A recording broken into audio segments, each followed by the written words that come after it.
शब्दों के मिलने से। संधि में क्या होता था, वर्ण मिलते थे, और यहाँ क्या होता है, शब्द मिलते हैं। जैसे कि ये महल लिखा हुआ है, तो ये महल पूरा एक शब्द है। महल का जो म है, ह है, ला है, ये क्या है, ये इसके वर्ण है। तो या फिर हम ऐसे भी बोल सकते हैं कि शब्दों को छोटा करके लिखना, संक्षिप्तीकरण करना उनका, वही समास है। जैसे यहाँ लिखा हुआ राजा का महल, तो राजा का महल बना राजमहल। यहाँ का को हटा दिया गया है और एक नया शब्द बन गया, यही समास है। पूर्व पद यानी कि पहला पद, उत्तर पद महल है, समस्त पद क्या बना, राजमहल।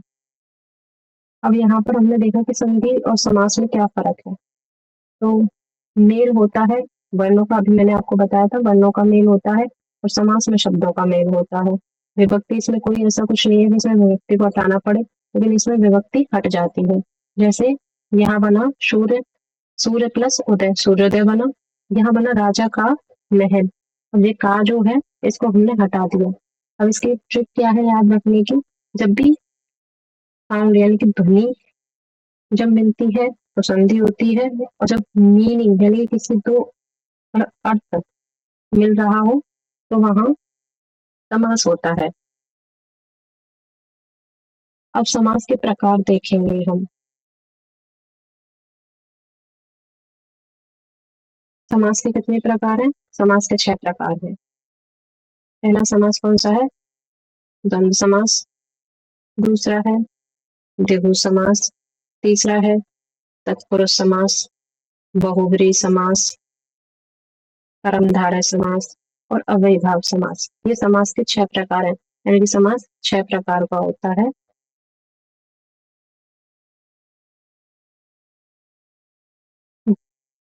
द्वंद्व समास को हम सबसे पहले पढ़ेंगे।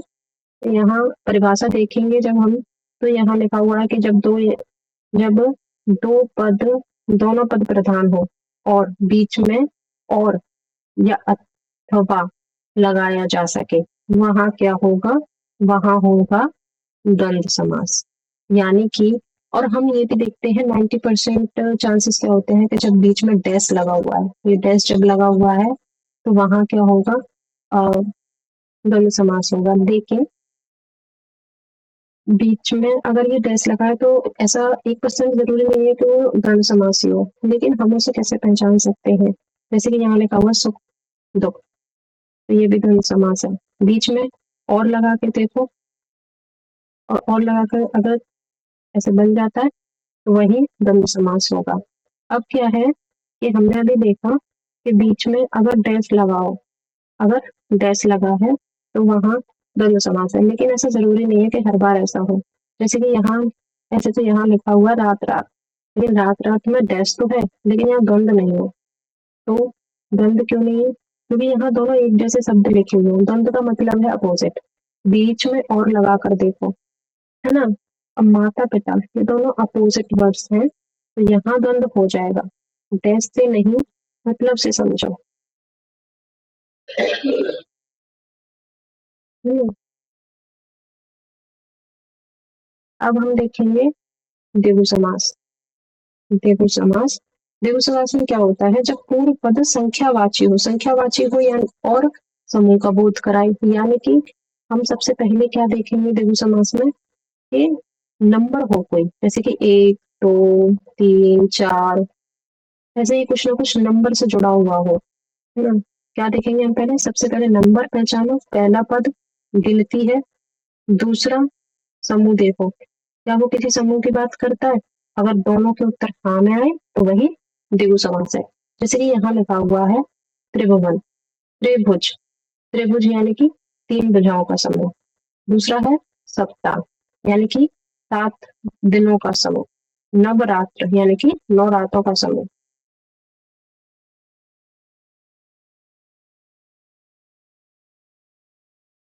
अब देखेंगे हम कर्मधारय। कर्मधारय में क्या है, जब एक पद विशेषण और दूसरा पद विशेष्य हो, यानी कि सबसे आसान ट्रिक है कि बस हमें अगर कर्मधारय समास देखना है तो वहां हमें याद रखना है कि जिस भी शब्द में विशेषता बताई जा रही हो किसी चीज की, वहां पर हमें आंख बंद करके क्या लगाना है, कर्मधारय की। और फिर कैसे याद करने की, जैसे कि कहीं पर लिखा हो है जो, या जैसा, या के समान, ऐसा कोई भी शब्द हमें देखने को मिलता है तो वहां पर कर्मधारय समास है। अब यहाँ पर एक शब्द है नीलकमल। नीलकमल में नीला विशेषण है, कमल विशेष है, यानी कि विशेषता किसकी बताई जा रही है, कमल की। तो यहाँ पर विशेषता बताई जा रही है। अभी मैंने आपको यही बताया कि अगर किसी शब्द में विशेषण हो, विशेषता बताई जा रही हो, तो वहां कर्मधारय समास होगा। यहाँ लिखा हुआ चंद्रमुख। चंद्रमुख यानी कि चंद्र जैसा, चंद्र जैसा मुख। अव्ययी भाव, अव्ययी भाव समास में क्या है, अव्ययी भाव समास को जब हम देखेंगे, जब पूर्व पद अव्यय हो और पूरा पद अव्यय ही बन जाए, यानी कि पूर्व पद क्या हो इसका, पद दो होते हैं ना, जैसे कि वहां लिखा हुआ था, हमने देखा था राजा राजपुत्र लिखा हुआ था। राजपुत्र में पहला पद क्या है, राज, दूसरा है पुत्र, यानी कि राजा का पुत्र।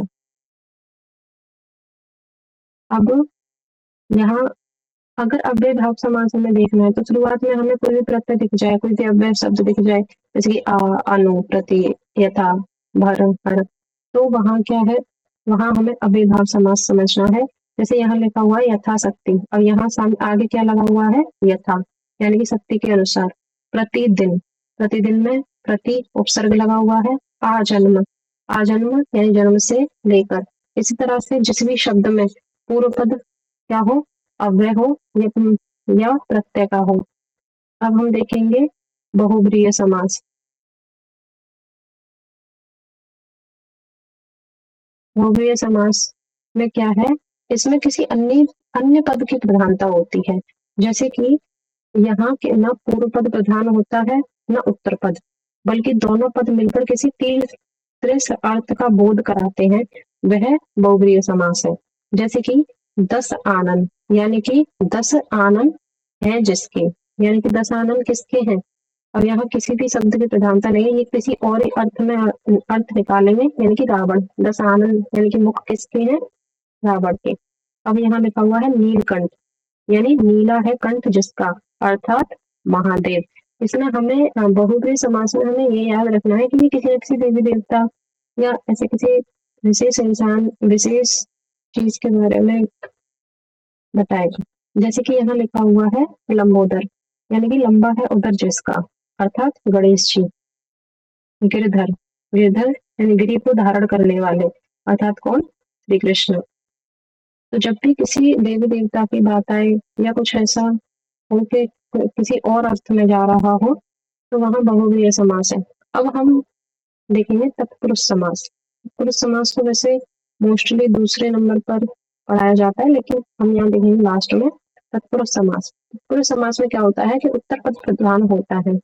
जिस समास में उत्तर पद यानी कि दूसरा पद प्रधान होता है और बीच की कारक विभक्ति का लोप होता है, यानी कि तत्पुरुष समास में क्या होता है कि उत्तर पद यानी कि जो पहला पद है शब्द में वो प्रधान, उसकी प्रधानता होती है, और बीच में कारक यानी विभक्ति चिन्ह जो होता है उसका लोप हो जाता है। अब इसी के आधार पर प्रत्येक कारक के अनुसार, यहाँ लिखा हुआ प्रत्येक कारक के अनुसार इसके 6 वेद हैं। पहला है कर्म तत्पुरुष। कर्म में क्या लगता है, विभक्ति क्या बनती है इसकी, तो। अब जैसे कि यहाँ पर एक उदाहरण है मतदाता, यानी कि मत को देने वाला। अब यहाँ पर तो का लोप हो गया, तो जब भी मतदाता, मत को देने वाला, तो इसमें क्या है, कर्म तत्पुरुष। अब दूसरा है करण तत्पुरुष। करण में कौन सी विभक्ति होती है, से। कारक कारक चिन्ह कौन सा लगता है, से। अब यहाँ है जन्म जात, यानी कि जन्म से जात।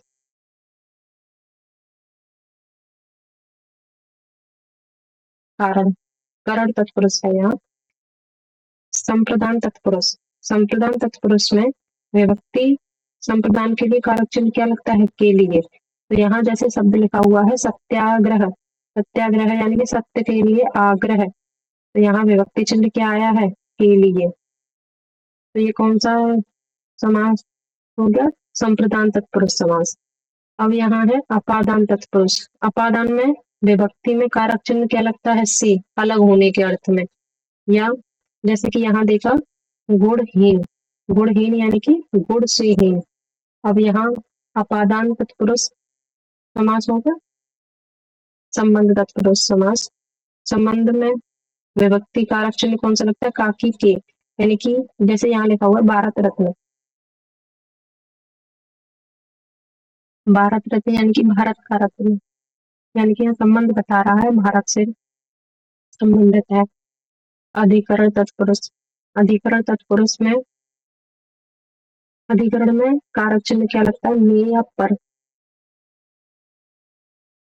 अब यहाँ लिखा हुआ है आत्मविश्वास, यानी कि आत्मा पर विश्वास, पर लग गया, यानी कि अधिकरण तत्पुरुष समास।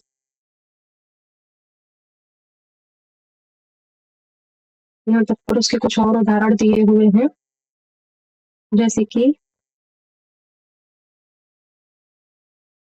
यहाँ लिखा हुआ है भेद है, उसकी विभक्ति है, उदाहरण है और विग्रह है। जैसे कर्म को, कर्म में को लगता है ना, जैसे लिखा हुआ है ग्रामगत, यानी कि ग्राम को गया या ग्राम को जाने वाला। करण, करण में से कारक चिन्ह लगता है। जैसे उदाहरण है यहाँ पर मुंह मांगा, यानी मुंह से मांगा। इसी तरह से सबके दिए हुए हैं। अब हम यहाँ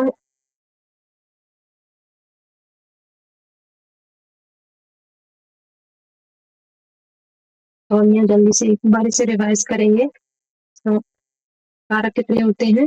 6 कार, वो सॉरी, समास कितने होते हैं? 6 समास होते हैं। सबसे पहला अव्ययीभाव। इसमें जिस भी समास में हमें पूर्व पद प्रधान दिखे और उपसर्ग से शुरू हो तो वो अव्ययीभाव है। द्विगु में पहला पद संख्यावाची दिखेगा। कर्मधार में विशेषण विशेष्य या उपमा से संबंधित कोई कुछ शब्द होगा। द्वंद में दोनों पद प्रधान होंगे और से जुड़ेंगे। भोगरीय में अन्य पद प्रधान, तीसरे का बोध। तत्पुरुष में उत्तर पद प्रधान, 6 भेद कारक के आधार पर।